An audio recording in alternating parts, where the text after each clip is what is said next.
Nah, begitu juga dengan yang sekarang. Yang sekarang saya melihat, eee, intelijensinya ya, intelijensinya, bagus gitu dengan permainan yang contohnya ketika waktu lawan kalau nggak salah waktu lawan Arab Saudi ya, itu saya juga kaget itu, "Wih, pemain kita bisa main 1-2." Ya, Kalau Pelita Jaya main dulu pasti saya nonton di Lebak Bulus, iya. karena saya seneng ngelihatnya. Makanya saya bilang, saya mencintai sepak bola Indonesia, karena saya ngikutin Galatama, saya ngikutin Perserikatan. Dulu pernah mau Primavera ya? Iya, tahun 93 pas kelas 3 SMA. Terus nggak jadi kenapa tuh? Karena Boleh ceritain tuh.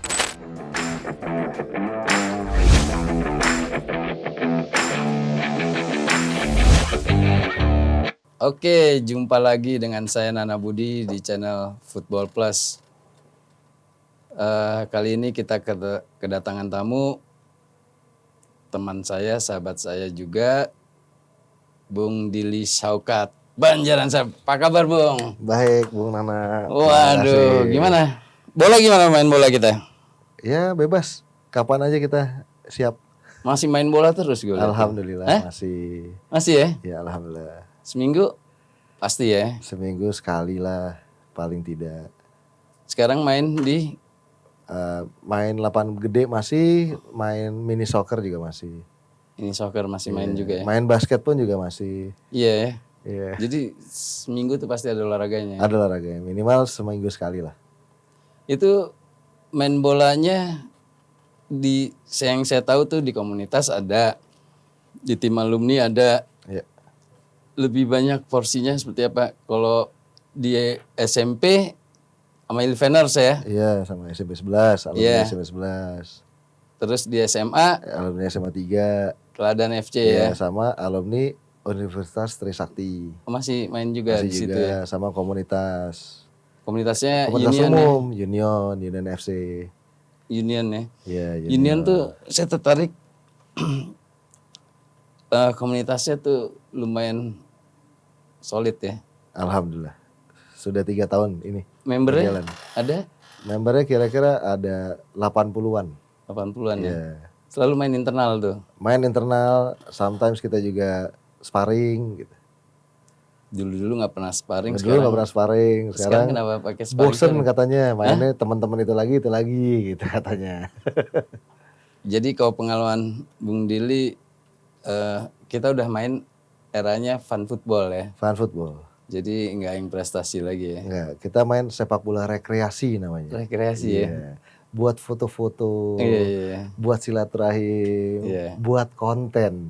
Gitu ya. Iya. Jadi kalau Bung Dili juga dari kecil ternyata main bola ya. Main bola. Dulu pernah mau Primavera ya.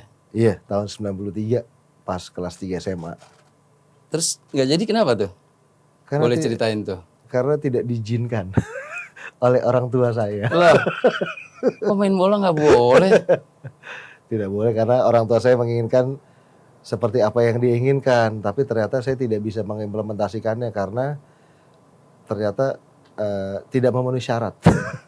Saya disuruh jadi zaman dulu namanya ABRI. Oh, ikut akabri disuruhnya. Disuruh ikut ABRI tapi karena saya anak sosial atau anak A3 Oh, kan nggak bisa jadi TNI yang Oh, sekarang. nggak boleh ya? Nggak boleh. nggak boleh. Bisanya hanya jadi polisi gitu. Oh, terus nggak jadi ya? Nggak jadi. Terus Akhirnya sekolah. Nggak maksud. Hanya alasannya itu. Iya, alasannya itu aja. Main bola nggak bisa jadi mata pencarian. Katanya begitu. Karena pada saat itu kan belum bisa dijadikan sepak bola atau olahraga itu menjadi industri. Gitu. Tapi kan sekarang berjalannya atau berkembangnya teknologi apa gitu ya. Sekarang mestinya bisa menjadi mata pencarian kan gitu juga sebenarnya. Bisa jadi pelatih, bisa jadi pemain bolanya, atau misalnya kita sekolah misalnya namanya sports management gitu. Iya. Ya kan. Jadi kita bisa ngelola sebuah klub, baik itu sepak bola maupun bola basket, bulu tangkis dan lain-lainnya gitu. Gara-gara itu aja sih, ayah saya pengen penerusnya seperti beliau tuh saya. Kebetulan saya soalnya anak laki-laki yang paling kecil dari dua bersaudara yang laki-laki juga gitu. Jadi suruh jadi penerus bapaknya ya. Nah, tapi ternyata enggak juga. Enggak juga ya. Bisa juga.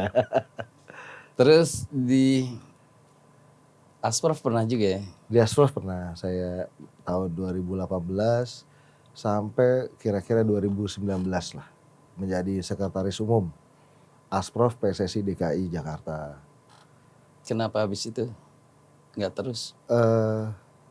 Karena sudah beda kayak beda visi lah ya kali ya.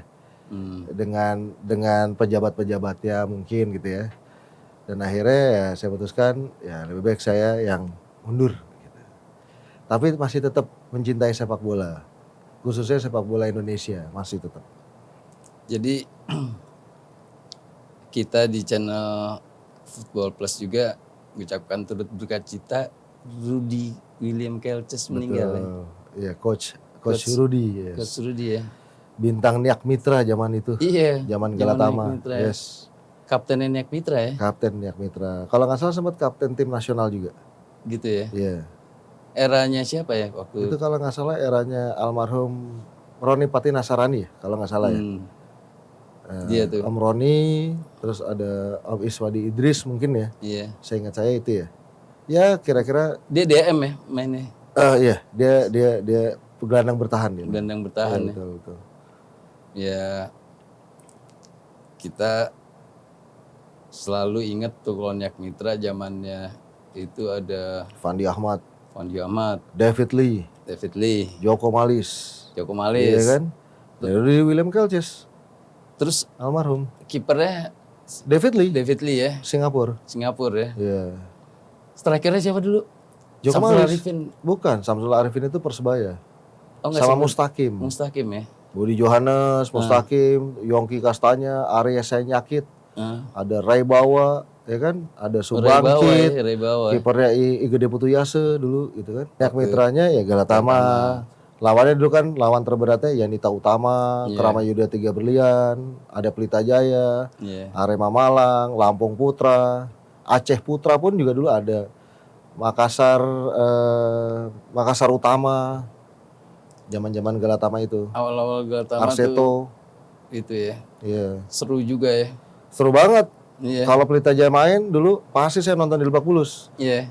Karena saya seneng ngelihatnya. Makanya saya bilang saya mencintai sepak bola Indonesia. Karena saya ngikutin Galatama, saya ngikutin Perserikatan. Waktu era Pelita Jaya juga pertama kali pakai pemain-pemain asing ya. Bahkan sebelum dari zamannya dulu ada Ruli Nere, ada Eli Idris, ada Robi Marwanaya, ada Iwan Setiawan, ada Heri Setiawan, ada Nuah Meriam, Imade Pasek Wijaya, Alexander Saununu, Bambang Nurdiansyah. Oh iya. Zaman-zaman itu tuh dulu. Terus kemudian ikut membidani itu ya apa? Bukan tahu waktu proses sudah ada Liga Downhill segala ya. Alhamdulillah tahu. Tahun 94 pembukaannya itu Persib Bandung melawan Pelita Jaya. Persib Bandung kalah. Pelita Jaya kalah 1-0 kalau nggak salah. Itu kalau nggak salah, sorry. Persib Bandung kalah 1-0 itu yang nyetak golnya Dejan Glusevic.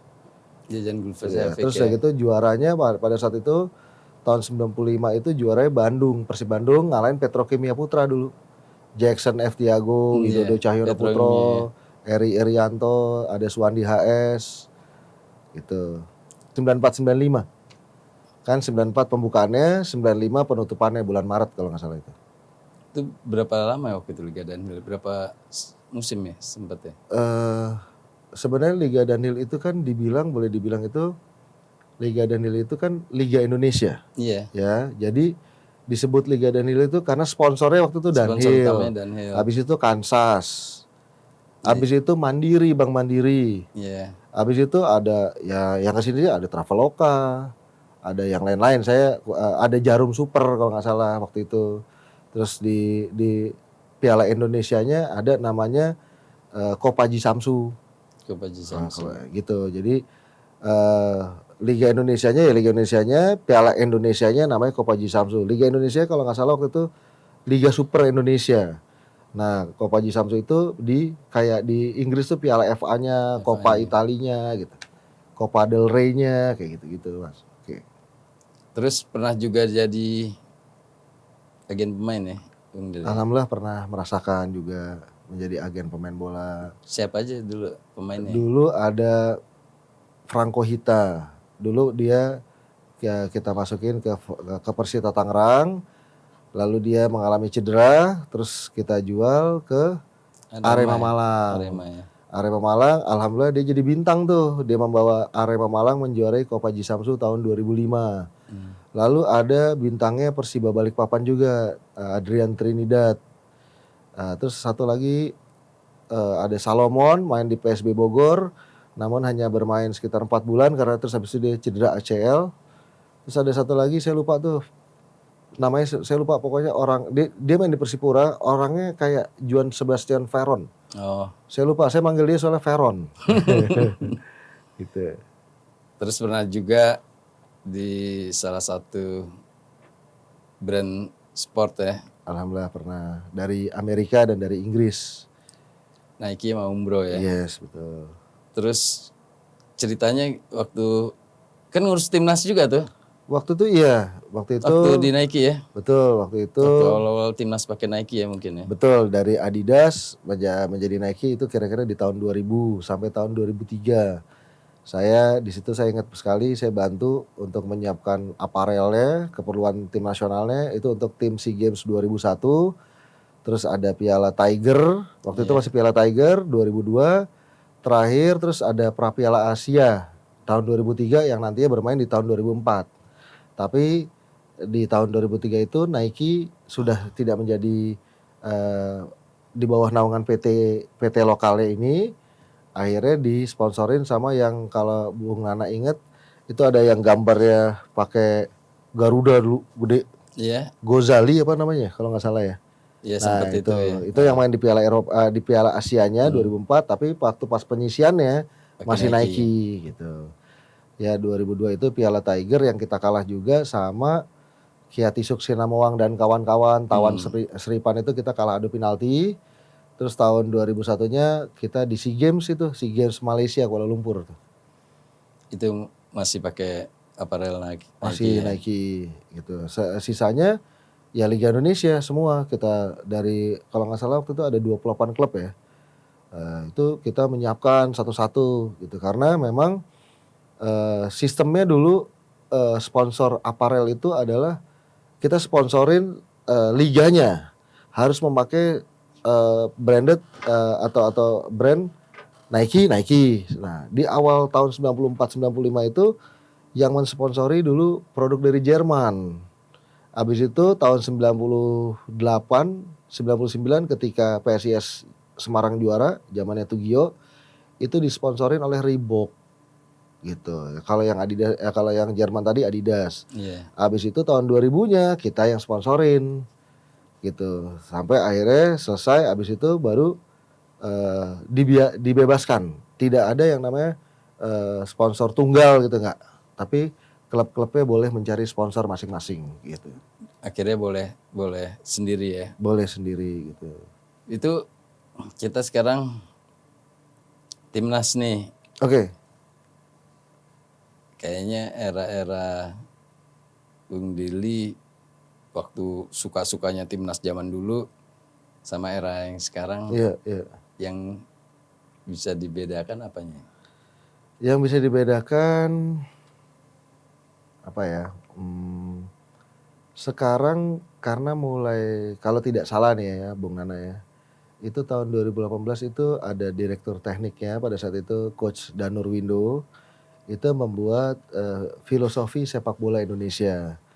Yang mana berdasarkan pengetahuan saya itu dibuat berdasarkan karakter pemain Indonesia tuh yang cocok bermainnya dengan pola apa. Misalnya 3-5-2, 4-4-2 atau misalnya 4-3-3 gitu. Nah, terus akhirnya itu sebenarnya udah bagus tuh, berjalan dengan bagus ya, Filosofi sepak bola Indonesia. Filosofi sepak bola Indonesia udah bagus. Terus kita dilatih lagi dengan namanya pelatih dari Spanyol, Luis Milla. Yeah. Itu dia pegang kurang lebih sekitar 2 atau 3 tahun, sebenarnya udah bagus. Namun ada pergantian ketua umum kalau nggak salah waktu itu dari Pak Edi Rahmayadi ke Iwan Bule kalau nggak salah, Pak Iwan Bule. Nah sekarang dipegang lagi oleh pelatih dari Korea. Jadi apa ya, berbeda lah ya gitu ya. Maksudnya pola permainannya berbeda dan menurut saya pelatih yang sekarang ini juga bukan pelatih yang kacangan. Kenapa? Karena kan dia juga melatih tim Korea yang mengalahkan Jerman Iya. di Piala Dunia Rusia 2018 waktu itu. Nah, terus begitu dia pegang baru sesaat, akhirnya kita ada pandemi waktu itu. Nah, cuman ternyata banyak kesalahan-kesalahan dasar kita nih. Contoh passing.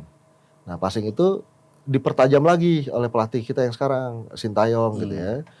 Nah, habis itu langsung deh tuh berkembang, kita ada pemain-pemain naturalisasi nih Iya. gitu. Nah, ini yang Tapi sebelumnya juga membedakan. udah ada naturalisasi zamannya. Sebenarnya dulu kayaknya Banyak kan. ada sih kayak Irfan Bahdim Iya, gitu banyak ya. kan. Ada si Kurniawan, Jeff Kurniawan, ada Gonzales, Eloko gitu ya. Tapi waktu itu istilahnya itu kalau nggak salah zamannya ketuanya Pak Nurdin Halid di Piala AFF tahun 2010 gitu ya. Cuman waktu itu sebenarnya bagus juga tuh dengan pelatihnya almarhum siapa yang dari Austria Mas? Fred Riedel. Alfred Riedel gitu ya. Jadi Alfred Riedel itu juga saya melihatnya contoh soalnya ya seperti gini nih. Transisi dari menyerang ke bertahan. Kita nyerang. Tapi tiba-tiba kita ke intercept. Nah, habis itu kita bertahan gimana? Waktu itu Alfred Riedel menerapkan permainan ketika kita kehilangan bola langsung di-press. Pressnya itu adalah full court. Iya. Dia tidak menunggu sampai ke jantung pertahanan kita sendiri, tapi dari jantung pertahanan lawan udah di press gitu ya. Nah, begitu juga dengan yang sekarang. Yang sekarang saya melihat intelijensinya bagus gitu dengan permainan yang contohnya ketika waktu lawan kalau nggak salah waktu lawan Arab Saudi ya. Itu saya juga kaget itu. Pemain kita bisa main 1-2. Di sayap terus kayak diajarin main bola gitu. Tapi kembali lagi pemain-pemain ini kan naturalisasi yang banyak bermain di liga-liga Eropa nih. Jadi dia kayak sudah punya kayak terbiasa lah bermain seperti di press masih atau misalnya yang simple football dalam artian gini. Kita itu simple football itu nggak perlu kita menunjukkan dengan penetrasi individu gitu misalnya. Tapi kita memanfaatkan teman kita untuk menjadi tembok, kita bergerak lagi, di-passing lagi gitu. Iya. Nah, itu yang terjadi ketika saya ngelihat itu waktu pas Indonesia lawan Arab Saudi. Yang akhirnya terjadilah tuh gol yang pertama tuh, yang deflected tuh. Iya. Nah, itu saya melihat seperti itu. Terus waktu pas lawan Australia gitu. Kita jujur aja waktu lawan Australia dalam kacamata saya gitu. Yang menyulitkan itu backnya itu, yang tinggi, yang 2 meter itu. Tapi sisanya kita juga jual beli serangan. Nah, kemarin kita lawan China gitu kita kalah karena satu balik lagi bermain bola itu mulai terutama 5 menit pertama dan 5 menit mau berakhir itu butuh konsentrasi. Karena konsentrasi kita sebenarnya belum full di dalam lapangan. Karena belum panas. Nah, waktu itu salah satunya kecolongannya yang gol pertama kita oleh China itu adalah kenapa nggak dibuang gitu misalnya, tapi dibiarkan ternyata bisa di steal, ya dicolong, akhirnya terjadi gol. Begitu juga dengan gol kedua gitu ya. Gol kedua itu kan kalau nggak salah di passing terobosan, tapi koordinasi antara back tengah dengan back kanan yang paling ujung, maksudnya kan back tengahnya udah masuk, membuat perangkap offside, tapi ternyata nggak. Nah, yang kayak gini-gini masih ada itu kan kesalahan-kesalahan, sebenarnya kesalahan bukan mendasar tapi kesalahan komunikasi aja.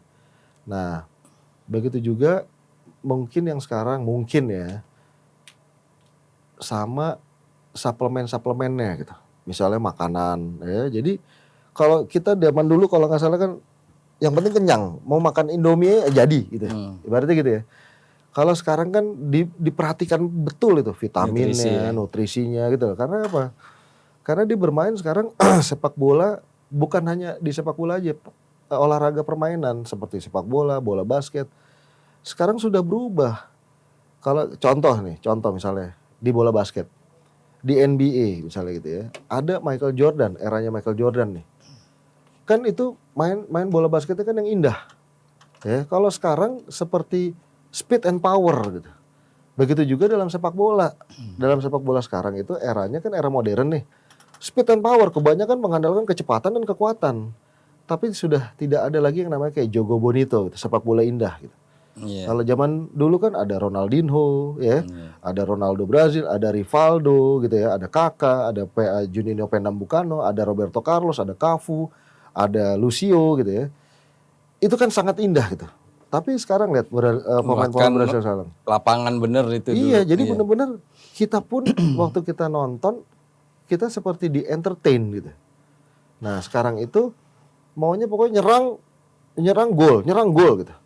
Tapi ketika dirubah ketika tahun 2008 ketika Spanyol ya waktu itu ya menjuarai Piala Eropa, terus 2010 juara Piala Dunia, 2012 juara Piala Eropa lagi, disuguhkanlah itu permainan passing pendek. Iya, tiki-taka. Tiki-taka itu. Sedangkan kalau kita bicara di tahun 94 gitu ya, di mana waktu itu Brazil juara dunia, itu kan permainannya juga polanya 3-5-2. Tapi ketika sampai tahun 96, 94 Piala Dunia, 96 ketika Jerman menjuarai Piala Eropa mengalahkan Ceko, polanya 3-5-2 juga. Tapi berubah lagi ketika tahun 98 Piala Dunia. Sampai Piala Eropa 2000 lagi. Akhirnya bermain dengan 4 pemain belakang sejajar lagi. Seperti itu. Jadi berbeda jelas gitu. Tapi kalau saya melihat misalnya pertandingan waktu itu SEA Games ya 87 ya dengan golnya Ribut Waidi gitu ya. Saya melihat pemain-pemain kita pada itu pinter juga. Pinter juga, cuman memang kalau sekarang kan kompetisinya nih Mas ya. Kompetisinya itu kan juga kualitasnya juga lebih baik sekarang. Karena apa? Ya karena juga dulu mungkin kita banyak bermain oleh pemain-pemain perserikatan yang notabene itu kan amatir. Iya. Yang dibilang profesional juga enggak, tapi semi pro yaitu Galatama. Ya, waktu itu kan Indonesia juara SEA Games itu kan perpaduan perserikatan dengan Galatama ya. Nah, sekarang kan udah Liga Indonesia nih. Sekarang Liga Indonesia. Semua. Nah, terus udah gitu apa sekarang? Dulu kan TV juga cuma satu TVRI. Kalau sekarang kan udah ada secara langsung, ada yang ya kayak TV-TV yang berbayar juga gitu ya. Jadi kita bisa melihat nih kualitas-kualitas liga sepak bola Indonesia saat ini gitu ya. Jadi intinya pasti berbeda Mas ya, karena juga mungkin zaman berubah juga. Ada teknologi sekarang lebih maju. Kalau dulu mungkin kita tidak pakai statistik. Kalau sekarang ada tim statistiknya sendiri, pengamat. Gitu loh ya. Jadi itu kan menjadi menjadi acuan gitu. Jadi pemain itu harusnya ya pasti lebih baik sekarang. Semua pakai telemetri lah sekarang. Betul sekali. Tapi kalau dibilang sepak bola saya sih juga suka juga sepak bola yang zaman dulu gitu. Cuman nggak tahu kenapa sih kita nggak bisa pernah menang gitu loh. Bukan nggak pernah menang ya. Seperti tahun 85 ya. Hype-nya agak beda main sekarang ya. Kita beda. Menunggu. Dan kita juga timnas selalu sekarang ditunggu-tunggu. Betul, kapan sih? Betul. Kapan main sih? Betul. Terus pas mau main kita literasi kita baca sampai baca, semua tahu. Ya. Dan berkeinginan untuk datang ke stadion. Iya. Cuman sekarang itu yang saya sayangkan, yang pertandingan terakhir kita di kandang, tiketingnya nih harus dibenerin. Jangan sampai bukan masalah mahal. Oh, yang robos. Yang robos, yang kayak kurang rapih lah. Memanage masalah tiketing ini. Ada yang dia udah beli nggak bisa masuk karena barcode-nya nggak terbaca kayak gitu-gitu, Bung Nana ya. Jadi menurut saya yang kayak gini-gini juga dibenerin gitu. Jadi jangan hanya permainannya saja, tapi non teknisnya juga harus dibenerin nih. Iya. Jangan hanya teknis di lapangan saja, itu mah udah urusannya pelatih deh. Nah ini urusannya siapa nih? Bagian tiketing. Terus udah gitu jangan sampai ada kayak penonton nggak ada tiketnya bisa masuk. Terus jangan sampai ada kayak petasan lagi, ada flare lagi gitu. Nggak boleh kan itu. Kalau gitu. Petasan sama flare dalam lapangan, di dalam stadion sekarang sih udah nggak kelihatan. Alhamdulillah udah nggak ada. Dan kita Soalnya yang perilaku supporter kita sekarang udah oke lah. nah, Gitu. ya itu makanya kalau kita mau maju sepak bola kita itu bukan hanya dari prestasinya saja. Prestasi itu terakhir, Mas, gitu ya. Yang pertama misalnya SDM. SDM itu bukan hanya pengurus saja, di situ ada penonton, di situ ada pemain, di situ ada wasit, di situ ada via keamanan juga, kan itu. Iya. Jangan sampai terjadi, mohon maaf seperti tahun 2022 kejadian di Kanjuruhan ya. Karena itu menyalahi prosedur gitu ya. Terus udah gitu, kalau SDM sudah dibagusin, baru kita naik lagi namanya organisasinya, Mas, di-upgrade lagi. Iya. Habis itu yang paling utama kalau kita kan nggak mungkin kayak tentara, nggak mungkin latihan terus. Dia juga pengen perang dong gitu ya misalnya gitu ya. Ya itu apa, kompetisinya dibenerin. Dari mulai jenjang yang terbawah sampai jenjang yang tertinggi itu dibenerin tuh. Di-upgrade lagi. Nah, kalau itu udah dijalankan dengan baik dan benar, barulah dengan sendirinya sponsorship juga masuk. Nah, kalau ini udah jalan dengan baik, barulah kita bisa bicara prestasi tim nasional. Karena kita menghasilkan tim nasional itu dari kompetisi kita sendiri yang bagus, yang berkualitas, yang kompetitif gitu ya. Tapi tetap mengedepankan dengan namanya fair play dan respect, kan gitu. Itu sih. Kalau kita udah bisa jalankan itu, yang tadi bicara hype-nya gitu ya, hype tim nasional gitu. Saya yakin juga orang-orang nanti penonton juga mau kok datang lagi ke stadion nonton. Terus harus, kenapa saya bilang tadi penonton gitu. Salah satunya yang harus di-upgrade. Dia juga harus bisa menerima kekalahan. Kan olahraga itu nggak hanya selalu menang. Iya. Nah itu dia harus bisa menerima kekalahan. Itu namanya baru kita bilang olahraga prestasi. Kalau yang tadi komunitas olahraga Iya, rekreasi. Gitu, Mas. Jadi gimana nanti tuh Indonesia tanggal 15 nanti lawan Jepang. Yang pasti sih ternyata Ivar Jenner aja yang nggak bisa main ya. Iya. Kalau si Itses tuh bisa main. Bisa main kecuali sama yang akumulasi kartu ya kalau ada. Iya. Ya jadi agak berat ya karena saya lihat Jepang pada saat ini itu menurut saya tim yang terbaik di Asia. Mungkin berikutnya baru Korea Selatan gitu ya. Dan Jepang itu kalau nggak salah sempat menang 3-1 kalau nggak salah, Mas ya, kemarin di Piala Asia sama Indonesia. Lawan kita 3-1. Kita kalah. Tapi saya melihat waktu pertandingan itu Jepang juga tidak main-main. Sebenarnya Jepang juga nggak bisa menganggap remeh Indonesia karena itu tadi kita banyak pemain-pemain yang notabene kan Indo atau naturalisasi lah gitu ya. Yang mungkin dia juga punya fisik yang kuat juga gitu ya, maksudnya intelijensinya lebih baik juga gitu ya. Terus visi bermainnya juga lebih baik. Nah, kemarin aja Indonesia kan sebenarnya juga lawan China gitu kemarin yang notabene udah beberapa kali tampil di Piala Dunia. China-nya juga kerepotan juga gitu. Nah, jadi penguasaan bolanya Indonesia terakhir bagus banget. Iya, bagus karena dia lebih sabar ya, main lebih sabar terus mau mengikuti sistem permainan yang diterapkan oleh pelatih Sintayong kan gitu. Nah, Jepang itu menurut saya sekarang ya salah satu tim terbaik dan bukan tidak mungkin sih ya kalau kita main di kandang gitu kita juga bisa curi poin ya. Curi poin lah, paling tidak seri lah gitu. Tapi jelas keinginan kita menang kan begitu ya. Soalnya skuadnya juga waktu yang Januari di Piala Asia belum kayak sekarang, beda. Sekarang ada tambahannya banyak tuh. Ada tambahannya banyak, betul. Iya, Mesilgers, Jay Iya, Itzes, betul. terus Tom Haye, Ragnar, segala belum main kan. Belum main, makanya kalau nggak salah saya baca gitu ya di salah satu situs gitu. Ya Jepang juga sebenarnya agak ketar-ketir juga. Karena memang Indonesia di luar dugaan bisa masuk ke partai berikutnya seperti ini gitu ya.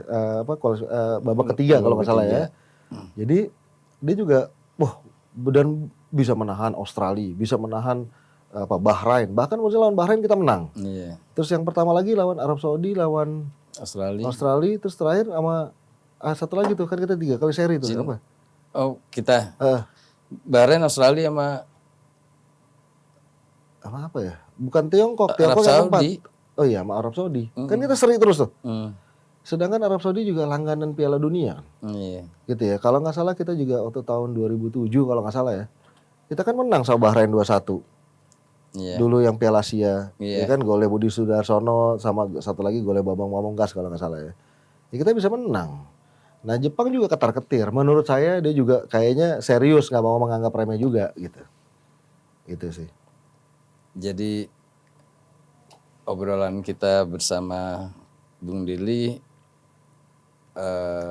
bisa kita akhiri karena cukup saya sudah menggali dari sisinya Bung Dili tentang kegiatan dia main bola dari kecil, bermain bersama komunitasnya, terus tanggapan tentang timnas, perkembangan sepak bola Indonesia seperti apa. Iya, terima kasih Bung Nana. Ya, jadi cukup sekian podcast Football Plus hari ini. Terima kasih.